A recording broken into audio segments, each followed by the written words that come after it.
জানতে হবে আজকে যে আমাদের এই ওয়াকফ সম্পত্তির বিরুদ্ধে যে বিল পাস করা হয়েছে, আজকে যদি আপনি আমি এই বিলকে বাতিল করার জন্য একত্রিত হয়ে জমা যদি না হয়ে যায়, বিরাদার এমন একদিন সময় আসবে আপনি চেষ্টা করবেন আপনার বাপকে দাফন করার জন্য, কিন্তু বিরাদার কবরস্থানে আপনার বাপকে দাফন করার জন্য আপনাকে সরকারের কাছ থেকে পারমিশন নিতে হবে।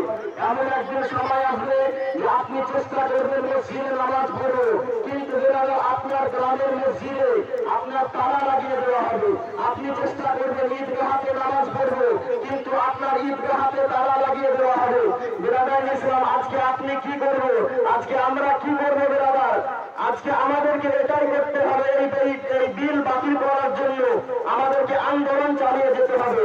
এবং ভারতীয় সংবিধানে বিরাদার 91B অধ্যায়ের মধ্যে লেখা আছে যে আপনার বিনা কোনো অস্ত্রের দায় যদি আমরা আপনার এই বিলের বিরুদ্ধে যদি করি, তো এটা বিরাদার নিশ্চয় জায়েজ আছে, এটা আমরা করতে পারি, এটা কোনো বেআইনি আপনার হবে না। আর মুসলমান খাস করে প্রত্যেক ধর্মের মানুষকে বলবো যে এটা বিরাদার কোন ধর্মের বিরুদ্ধে আমরা মিছিল করছি না, কোন ধর্মের বিরুদ্ধে আমরা এই জনসভা করছি না।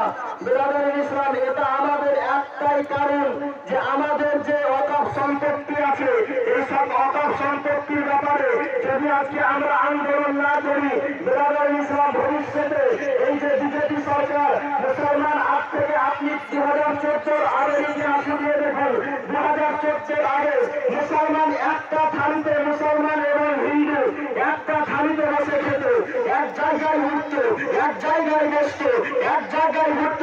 কিন্তু মুসলমান 2014 পর থেকে আজকে মুসলমানকে হিন্দুদের কাছ থেকে আলাদা করে দেওয়া হয়েছে। 2014 পর থেকে আজকে হিন্দুদের সঙ্গে বিরাদার যে হিন্দু ভাইদের সঙ্গে আমরা একসঙ্গে উঠে দেখতাম, ওই হিন্দুদের সঙ্গে আমাদের মন মহব্বতকে দূর করা হচ্ছে। তার কারণ হলো একটাই, যদি হিন্দু আর মুসলমানের মধ্যে লড়াই যদি তারা না লাগায়, যদি বিজেপি সরকার আপনার লড়াই যদি না লাগায়, তাহলে বিরাদার তারা গদিতে থাকবে না। কিন্তু মুসলমান এবং প্রত্যেক ধর্মের মানুষকে বলবো যে আপনি সাবধান হয়ে যান।